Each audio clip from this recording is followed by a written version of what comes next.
Mesdames et messieurs, il a plus de 20 ans d'expérience dans le secteur des technologies de l'information. Il a dirigé une équipe de plus de 40 professionnels dans ce domaine avant de lancer sa propre start-up d'IA qui s'appelle DeepLink. DeepLink est d'ailleurs la première start-up IA en Suisse à être certifiée B Corp.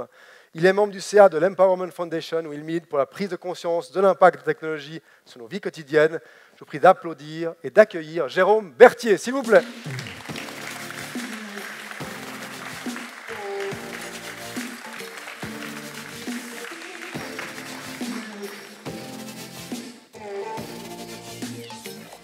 Jérôme, la parole est à toi, tu peux y aller. C'est à moi. C'est le moment de tout donner. Hein. C'est le moment de tout donner. Ok, c'est un peu comme un pitch avec des startups, donc c'est ce que je dois faire. Alors, Loico, ils ont toujours des défis incroyables. Ils m'ont dit, Jérôme, il faut que tu montes tous les trends de l'IA en 10 minutes. Je suis là, mon Dieu, mais comment je vais faire? Donc, j'espère que vous vous accrochez. Pour ceux qui ont fait le workshop, maintenant, ils savent tout, donc on va pouvoir y aller. Alors, avant de commencer, je voudrais juste vous demander quelque chose, c'est qui est prêt dans l'Assemblée à recevoir des ordres d'une intelligence artificielle? Comme d'hab, personne. Voilà, quelques personnes. Et pourtant, si je vous montre, si ça marche, ouais, si je vous montre ça, qui utilise un GPS? Évidemment tout le monde, car il n'y a plus de cartes dans les voitures. Et quand le GPS vous dit de tourner à droite, bah, vous ne tournez pas à gauche en disant « Moi, vivant, jamais de la vie, j'utiliserai une intelligence artificielle pour me donner des ordres. » Donc en fait, c'est ce qui se passe. Puis, je vais vous raconter une petite histoire perso, c'est qu'il y a quelques années, je suis parti au Sri Lanka avec mon épouse et ma fille. On a loué un tuk-tuk, et puis en fait, avec juste une carte data illimitée pour $6, on avait l'information de partout dans le Sri Lanka.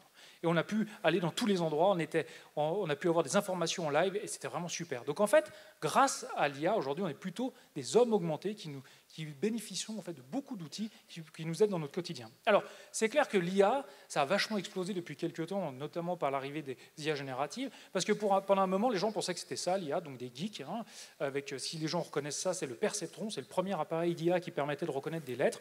On voit bien le C, hein, qui est là. On ne savait pas reconnaître pas grand-chose, mais voilà, c'est ce qu'on faisait. Mais maintenant, on est plutôt proche de quelque chose qui ressemble à ça, qui est ce que j'adore, c'est Iron Man. D'ailleurs, mon intelligence artificielle dans ma boîte, je l'ai appelée Jarvis, comme le nom de l'Iron Man, dans l'IA de Jarvis de l'Iron Man, parce que vraiment, on est très proche de pouvoir faire ça. Il manque un peu le power, mais on pourrait le faire.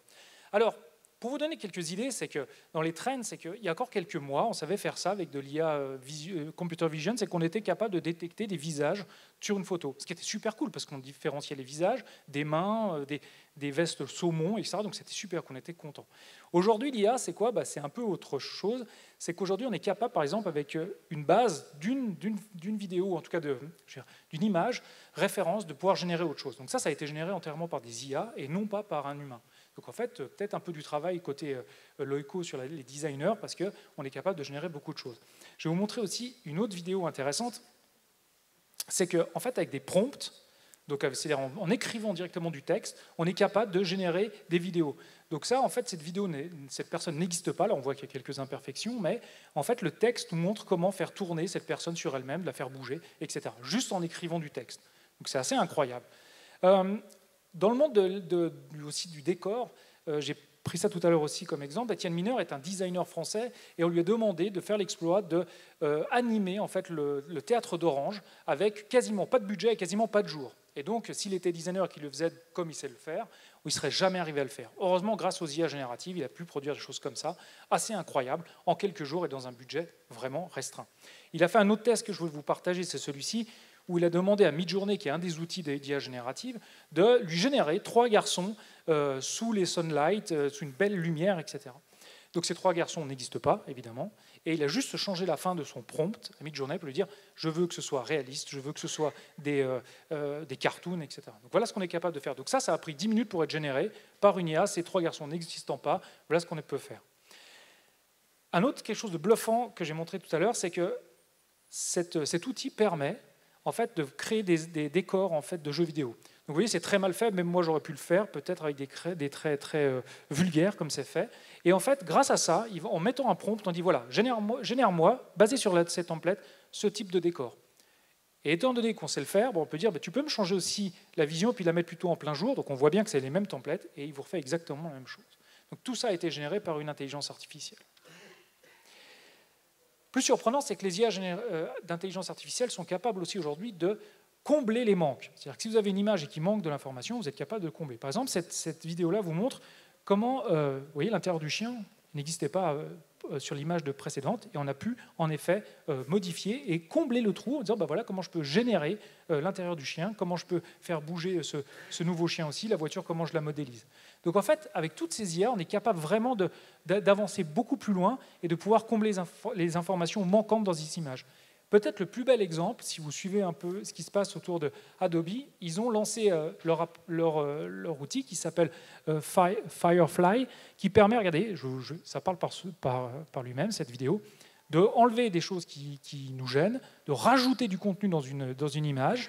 Et puis, le plus surprenant encore, c'est ça, c'est dire, mais est-ce que tu peux me compléter l'image comme tu as pu voir? Donc voilà, on est capable vraiment de créer des images incroyables avec de l'IA générative. Voilà, le cerf, ils le déplacent, ils vont le mettre dans une rue, et voilà, vous avez votre cerf, on rajoute une flèche ici, et on va trouver quelque chose de complètement nouveau. Donc voilà, on est parti d'un cerf au milieu de la forêt, voilà ce qu'on est capable de faire. Donc voilà ce qu'on fait, ça c'est tout ce qui est au niveau computer vision. Maintenant, évidemment, on a fait aussi des avancées dans la robotique. C'est pour ça que je vous prenais l'exemple de l'Ironman, parce qu'au niveau robotique, on est capable de faire des choses incroyables. Typiquement, ce que fait Boston Dynamics.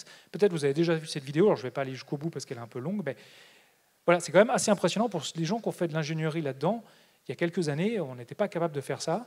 Et aujourd'hui, ces robots sont capables de faire des sauts périlleux sur eux-mêmes et d'avoir une dextérité peut-être plus grande que... Pas celle de Christophe, mais au moins la mienne, quoi. Voilà. Ça, c'est clair. Ouais. Hein, ouais, on voit bien que tu es largement au-dessus. Largement au-dessus. Surtout les épaules. Mais voilà.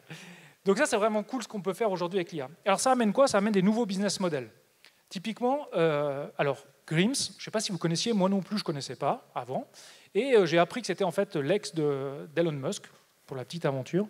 Donc elle s'est dit, mais en fait, avec l'IA, on va pouvoir générer des nouveaux business models. Pourquoi? Parce que les gens vont voler ma voix.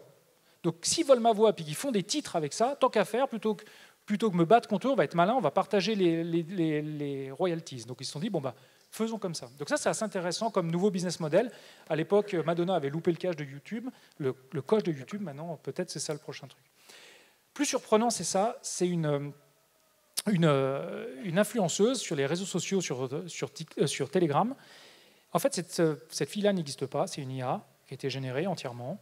Elle a 2,7 millions de followers et la boîte qui a fait cette IA, elle fait 10 millions de dollars de revenus chaque année, en mettant juste avec des contrats avec Prada et autres marques de luxe. Donc tous les jours, elle publie et devant ses followers et elle a vous voyez, des likes incroyables sur son parcours. Donc c'est vraiment à faire réfléchir les influenceurs. Plus que toi. Ouais. Je crois qu'on a un petit souci dans le slide deck, c'est pas grave, il y a eu double fait. Attention au deepfake, évidemment, parce que si on est capable de faire ça, on est capable de vous montrer un peu tout et n'importe quoi, peut-être excepté Trump, qui était peut-être... n'importe quoi. N'importe quoi, voilà. Et puis, quelque chose de peut-être plus surprenant, c'est que on a aujourd'hui, ça c'est des photos qui ont été faites avec Midjourney en l'espace de 3 mois d'écart. C'est assez impressionnant, c'est qu'à gauche, vous avez... C'est bien à gauche, hein, non ? Oui, c'est à gauche, ça va. Vous avez les photos qu'on a demandé de montrer la plus belle femme au monde. Puis ça me mettait un visage féminin. Juste à droite, on a demandé la même chose 3 mois après, et les photos, elles étaient avec des filtres TikTok et Instagram. Pourquoi? Parce que Midjourney s'est entraîné sur les informations qu'elle a prises sur le web, et aujourd'hui, il y a de plus en plus de photos de filles avec des filtres. Donc c'est-à-dire que l'IA, elle s'est dit, tiens, tu veux une jolie fille, je t'en montre une avec un filtre. Ça pose quand même des soucis. On peut aller un peu plus loin dans le raisonnement, dire mais finalement, est-ce que demain, on ne va pas complètement tronquer en fait, l'image qu'aurait l'IA du monde réel? Voilà. Une petite anecdote. Je vais quand même finir sur quelque chose aussi où l'IA peut apporter des choses vraiment positives. Cette histoire est incroyable. Cette dame a perdu la voix depuis très longtemps, elle a la difficulté. Ils ont plugué 283 sondes sur son cerveau. Ils ont pris des extraits d'un discours qu'elle a fait pour son mariage. Et aujourd'hui, elle est branchée avec un avatar et quand on lui pose une question, c'est l'avatar qui répond avec ce qu'elle pense directement via son cerveau. C'est incroyable. On est sur un débit qui est à peine plus faible que le débit normal d'une personne. Peut-être pas le mien maintenant parce qu'il faut que j'aille très vite, mais c'est incroyable, quoi. Et là-dessus, c'est presque juste à 75%. Donc vraiment, c'est des choses qui sont, au niveau santé, on peut se dire, mais waouh, c'est accessible pour beaucoup de personnes. Alors, ça demande quand même quelques petits traumatismes sur le crâne, mais voilà. Maintenant, je vous ai montré quelques trucs un peu dans le monde, et il se passe quoi en Suisse? Alors, il se passe beaucoup de choses en Suisse, c'est beaucoup caché, parce que vous savez, on est un pays où on ne dit pas grand-chose. Buller, ils ont utilisé l'intelligence artificielle pour faire le tri des grains de blé, etc. Donc aujourd'hui, grâce à des capteurs optiques et à du computer vision, ils sont capables d'aller chercher de façon industrielle, de ressortir exactement les grains les plus valables. Et ça, c'est aujourd'hui une machine que vous pouvez déjà acheter. Et ils ont même des applications pour que directement sur les exploitations, on peut aller sonder en fait, si les grains sont bons à être cultivés ou pas. Quelque chose de plus peut-être différent, les CFF, eux, ils ont carrément des machines, ils font de la maintenance prédictive, ils ont des locomotives qui roulent sur les rails partout en Suisse, et ils ont des énormes capteurs comme ça qui sondent en fait les rails pour savoir s'il faut les changer ou pas en maintenance prédictive. Parce qu'il faut savoir que les rails sont posés sur du gravier, et que le gravier avec les vibrations tombe en sable, que ça crée des trous, et donc les traverses s'affaissent et ça affaisse les rails. Vous savez ce que ça pourrait faire si les rails se cassent. Donc en fait, ils font ça, notamment aussi sur la détection des portes qui sont cassées, parce que la première cause des retards de train, c'est les portes qui ne se ferment pas. La Redoute, ils ont utilisé de l'intelligence artificielle pour la segmentation. Je me dépêche, je vois que le temps file, mais la segmentation, et eux, ils utilisent ça pour vraiment redéfinir l'ensemble de leur segmentation. Ils avaient des idées préconçues, peut-être au niveau marketing. Ils ont donné toutes leurs données à une intelligence artificielle qui a tout redessiné. Et c'est assez drôle parce qu'ils pensaient que la rejetée carbone était un vrai problème dans leur vente, et puis pas du tout. En fait, les Suisses allemands consomment comme les Suisses romands, tu vois, sauf dans le Valais, mais ça, c'est un cas particulier. Et puis un autre cas intéressant, c'est qu'aujourd'hui, l'IA peut aller beaucoup plus loin parce qu'on a une personne qui se représente aux élections nationales qui arrivent au mois d'octobre, qui s'appelle Nasrat Latif, qui est dans l'Assemblée, et qui a décidé de mettre à disposition l'ensemble de son programme pour les électeurs. Donc vous pouvez lui poser n'importe quelle question sur n'importe quoi, sa vie privée et son programme politique, et il répondra sur toutes les questions. Donc je vous ai juste montré, par exemple, alors c'est vraiment bonjour Nasrat, qui es-tu? Donc il nous explique un peu qui il est, etc. Donc c'est assez surprenant et c'est une première en Suisse, on est très content de ça, c'était sorti aujourd'hui, donc si vous voulez jouer avec, vous pouvez. Et ça montre en fait que grâce à l'intelligence artificielle, on peut aussi amener la politique de façon plus ludique et peut-être plus intéressant, et puis pallier au problème numéro 1 qui est l'abstention. Et puis vu que Christophe regarde ça en me disant « Ouais, quand même Jérôme, moi aussi j'aimerais bien peut-être devenir homme politique », tu n'as pas besoin, car j'ai demandé à ChatGPT « Est-ce que tu peux me donner un communiqué de presse de Christophe Barmand, conseiller fédéral, qui souhaite interdire l'utilisation des Rosalie, vous savez, c'est vélo à 4 roues, dans tout Genève ?» Scandaleux, ça. Scandaleux. Ouais. Et j'ai pas eu de problème, il m'a dit « Pas de problème, le conseiller fédéral Christophe Barmand propose interdiction de l'utilisation des Rosalie dans les rues de Genève pour la sécurité et la mobilité. » Donc l'IA peut servir beaucoup, partout, on peut aller très loin, mais pas en Rosalie. Merci, merci. Jérôme Berthier, mesdames et messieurs.